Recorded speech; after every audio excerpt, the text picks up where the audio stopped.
Hello and welcome to A Wheel Thing TV. I'm Dave Knoll. In this week's episode we are driving the Tesla. It's the P90D. The Model S is a very pretty car to look at. Has LED driving lights up around here. Massive 20-inch wheels, and in this case shod with Michelin pilot rubber. And they are of a very low profile, 245 by 35, and they're actually 21-inch beautifully bladed charcoal coloured wheels, and of course a little bit of red just to touch off a bit of bling.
The LCD dash is just one of the configurations that you can have purely and simply by holding and pressing, or pressing and holding one of these buttons.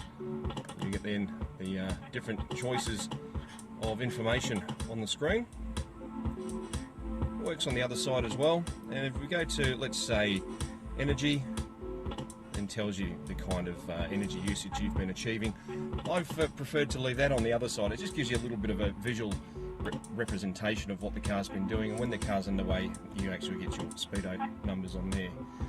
It is a car that is easily upgraded over the air for software, but the problem in hardware is that we still have a 3G phone chip in here, which means that the car itself needs to be physically upgraded, and also no digital radio, which is a little bit odd. So maybe that's something that will be coming in future editions. But in regards to the screen itself, as you can see, 17-inch screen, absolutely massive, and with your settings buttons down the bottom, and really a lot of fun to play with. One of the little technological things that this car can do is with the sunroof, you normally press a button and it opens and closes and makes a bit of noise. With this one, you actually do have the opportunity to effectively preset where you want that to open. Default is 75%, but you can actually slide it up to a certain point.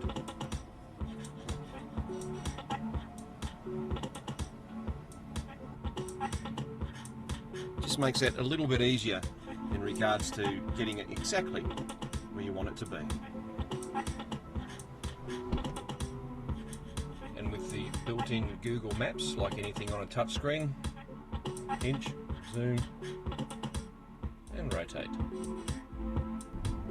Also note that when you back off the accelerator, the car does recharge a little bit, but then also tells you just how much juice you're using when you accelerate hard.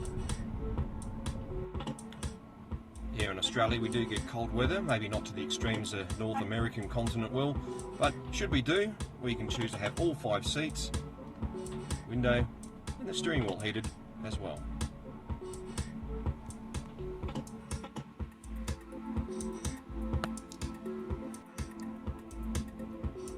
adjustable suspension.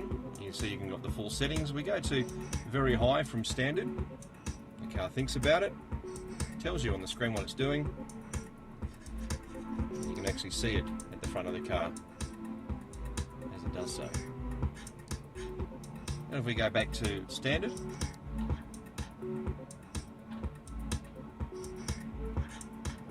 all happens in reverse. When out on the road, you can see that the car's got the information underway. You can also see that steering wheel symbol coming up at the top right of screen. So when you're in cruise control mode, the car actually uses cameras to read the markings on the side of the road, and this is where the technology comes into play. Once engaged, it'll drive all by itself. That's right, this is now a fully autonomous car. Carbon fibre boot lid, a little bit of class, and of course a centrally mounted button to open up, and as usual nowadays, a nice little button to drop it all in. Across the top of the screen you can see a number of icons, including this little one here. Press that. It comes up with a starting point information about your particular car. We go to the release notes. It brings them up as a sub-menu. It does tell you just how much they've actually done to the car in order to bring it up to date technologically wise. We have a look at some of the information here. Let's go for auto lane change. It brings up some information saying that changing lanes when auto steer is engaged is simple. Check that it's safe to merge and engage the turn signal. How simple. If we go back to the top, it also tells you about this new modern look that the cars have.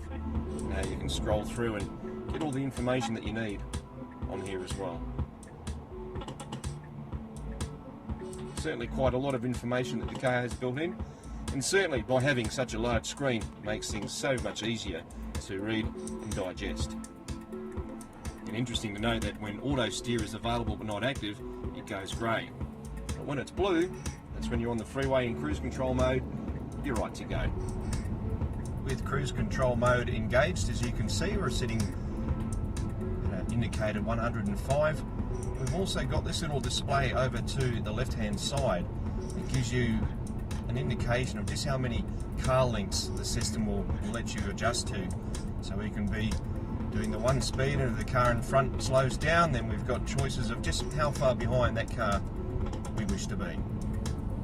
Although upwards of $100,000 might seem a lot of money for an electric car, bear in mind the fact that you'll get somewhere around the 500 kilometre range if driven appropriately. Of course, like anything, if you drive it hard, you'll drain the charge just that little bit quicker. But around town, an overnight charge or even at a supercharger for half an hour will get you plenty of where you need to be. It's a gorgeous car to look at, a fantastic car to drive, has lots of toys in it, a couple of little, well, I guess now a little bit dated technological items like no digital radio and using a 3G phone chip instead of a 4G chip. Little things like that would need to be updated. But having said that, it's an experience to have, and it's a marvellous car. Is it worth the money? Absolutely. This is one of the two possible futures of motoring in this country, and in the world for that matter. For A World Thing TV, I'm Dave Knoll.